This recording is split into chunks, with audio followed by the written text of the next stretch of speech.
Assalamualaikum warahmatullahi wabarakatuh. Halo teman-teman semua, perkenalkan saya Nanda Rumi Handayani dari semester 4 jurusan PGMI UIN Syarif Hidayatullah Jakarta.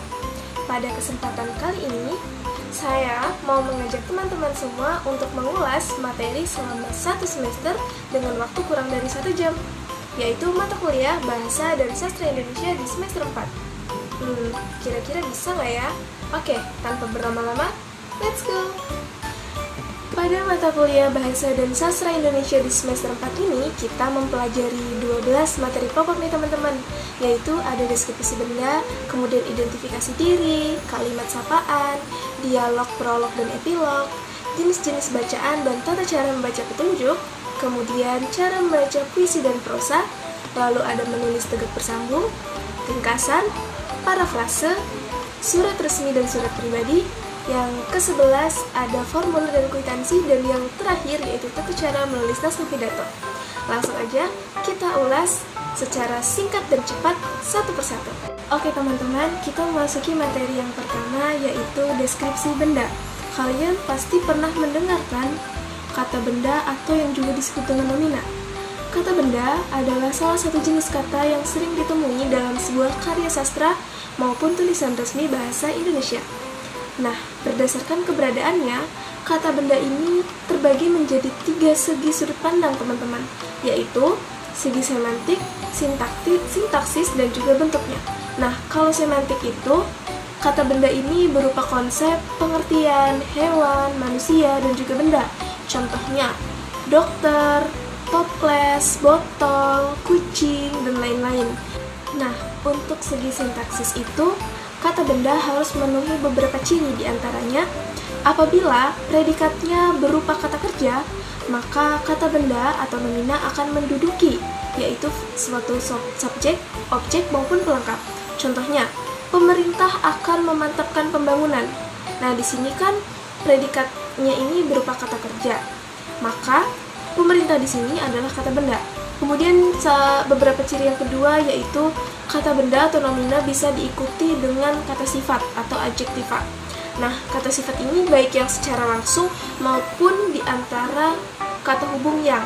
Contohnya, mobil mewah atau kipas yang kencang, kemudian orang yang cantik, dan lain-lain. Kata benda juga terbagi menjadi 2 nih teman-teman, yaitu ada kata benda konkret atau nyata dan juga kata benda abstrak.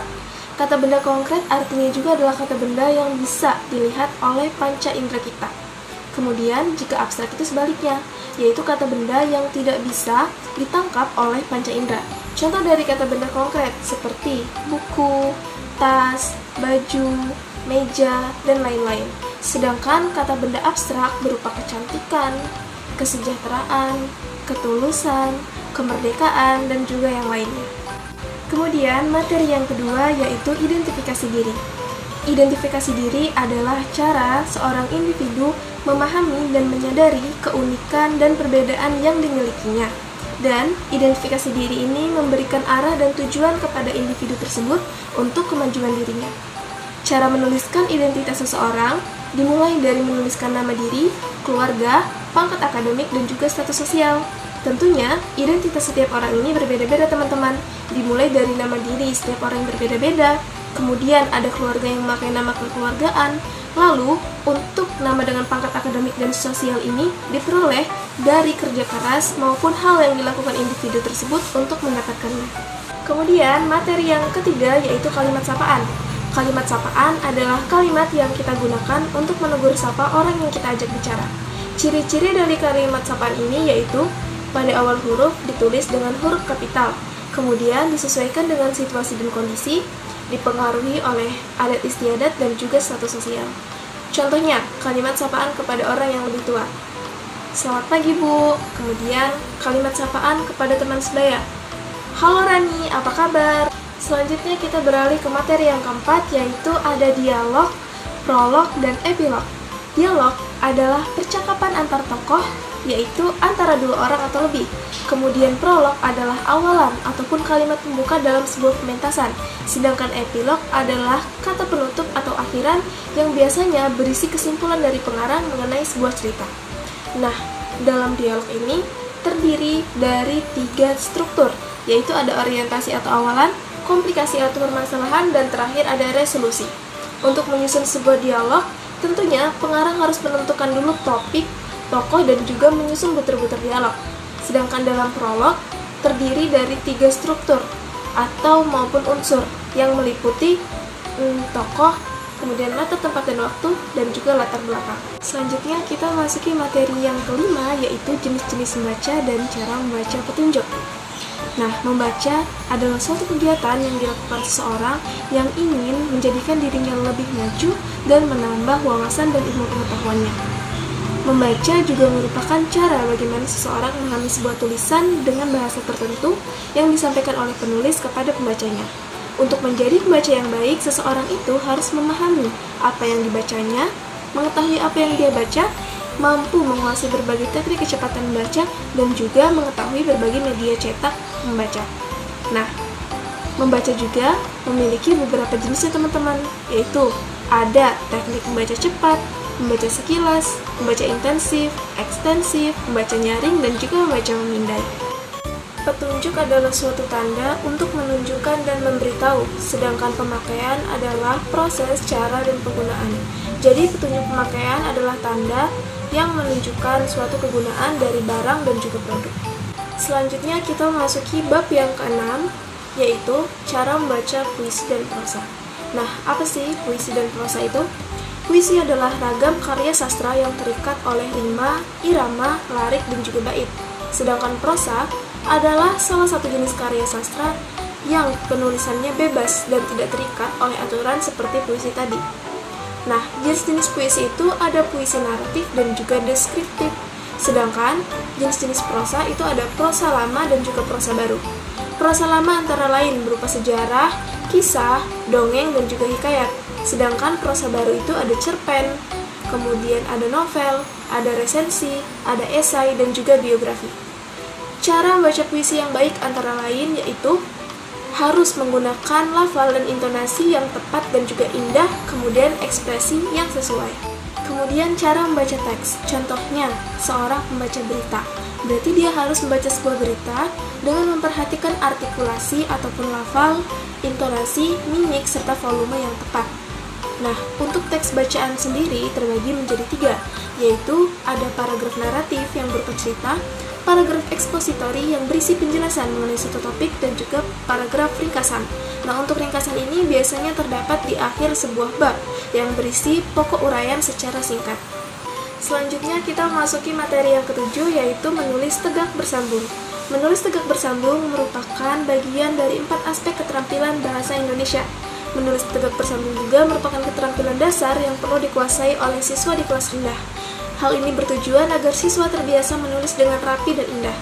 Guru perlu memperkenalkan media berupa buku tulis halus untuk mempermudah siswa dalam menulis tegak bersambung, karena dengan buku tersebut, siswa dapat membedakan ukuran dari setiap huruf. Selain itu, dalam penulisan tegak bersambung memiliki beberapa aturannya. Oleh karena itu, guru perlu mengajarkan mulai dari penulisan huruf sampai terbentuk suatu kalimat agar menghindari terjadinya kesalahan. Materi yang ke-8 adalah ringkasan. Ringkasan adalah sebuah sajian singkat dari sebuah karangan yang masih mempertahankan isi dan sudut pandang penulis. Nah, teman-teman pasti pernah mendengar istilah ikhtisar juga kan? Ikhtisar dan ringkasan ternyata dua hal serupa yang tidak sama loh. Karena jika ringkasan itu masih memperlihatkan sistematika dan kerangka dasar, akan tetapi ikhtisar lebih berpacu kepada kebebasan si penulis. Yang terpenting adalah inti bacaan itu sendiri.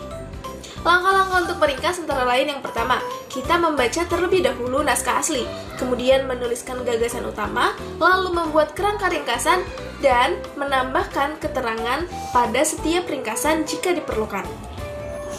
Selanjutnya materi yang ke-9 adalah parafrase. Nah, parafrase adalah kegiatan mengalihkan atau memperjelas suatu bentuk ke bentuk lain tanpa mengubah pengertian asalnya sendiri. Hal ini dilakukan agar menyederhanakan penggunaan suatu kata atau kalimat oleh si pengarang sehingga mudah dipahami oleh pembaca. Nah, ciri-ciri dari parafrase ini adalah tuturan kata berbeda namun maknanya sama, substansinya tidak berubah, dan pengucapan dalam bentuk bahasa dan bentuk yang berbeda. Nah, langkah-langkah untuk dapat memparafrase, yang pertama kita membaca secara keseluruhan sebuah karya sastra. Kemudian yang kedua, kita harus memahami perubahan yang terbentuk. Dan yang ketiga, mengungkapkan kembali dalam redaksi dan bentuk yang berbeda. Contohnya, memparafrasekan sebuah puisi menjadi prosa, memparafrasekan cerita anak menjadi puisi, atau memparafrasekan naskah drama menjadi puisi, prosa, atau cerita. Kemudian materi yang ke-10 ada surat resmi dan juga surat pribadi. Nah, surat adalah sarana komunikasi secara tulisan yang masih digunakan oleh masyarakat hingga saat ini.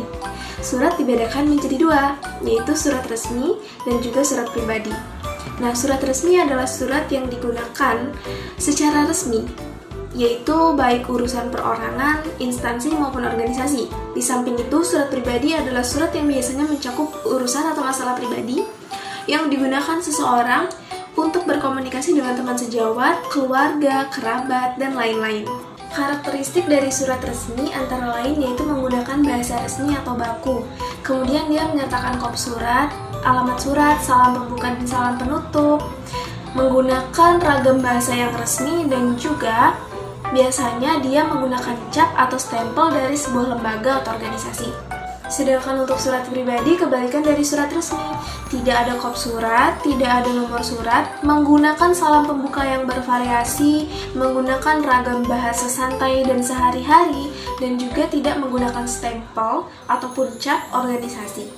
Jadi penulisannya itu bebas sesuai keinginan masing-masing individu. Materi yang ke-11 adalah formulir dan kwitansi.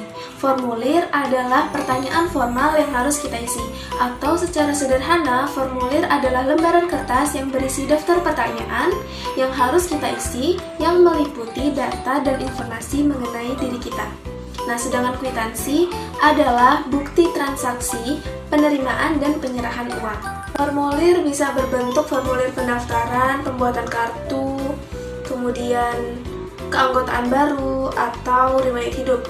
Kemudian jika kwitansi bisa berupa transaksi produk, transaksi uang, penerimaan uang, dan lain-lain. Kemudian materi yang terakhir yaitu menulis naskah pidato. Pidato adalah kegiatan berbicara di depan umum dalam situasi tertentu untuk menyampaikan sesuatu kepada orang banyak. Nah, tujuan berpidato itu secara umum terbagi menjadi 4. Antara lain yang pertama informatif atau menyampaikan suatu informasi, kemudian ada persuasif mempengaruhi pendengar, ada rekreatif menghibur pendengar, dan kemudian edukatif atau memberikan pesan-pesan pendidikan. Nah, langkah-langkah menyusun naskah pidato diantaranya yang pertama menentukan tema ataupun pokok pembahasan, kemudian menyusun gagasan-gagasan yang ingin disampaikan, menentukan tujuan pidato, menyusun kerangka pidato, dan yang terakhir mengembangkan kerangka menjadi sebuah naskah pidato. Nah, berpidato dapat dilakukan dengan 4 cara, antara lain dengan membaca naskah, kemudian dengan menghafal, menjabarkan kerangka, dan yang terakhir yaitu dengan spontanitas. Cara berpidato yang baik dan benar diantaranya disampaikan dengan gaya dan sikap yang wajar, menggunakan lafal dan intonasi yang tepat, mampu mengatur suara sehingga terdengar indah dan berirama, lalu mampu memahami kondisi audiens. Selesai sudah kita mengulas bersama materi mata kuliah Bahasa dan Sastra Indonesia selama 1 semester, mulai dari materi 1 hingga yang ke-12. Dan sampai di sini pertemuan kita. Mohon maaf bila ada kekurangan dari penjelasan saya. Sampai jumpa di lain waktu. Assalamualaikum warahmatullahi wabarakatuh. Bye.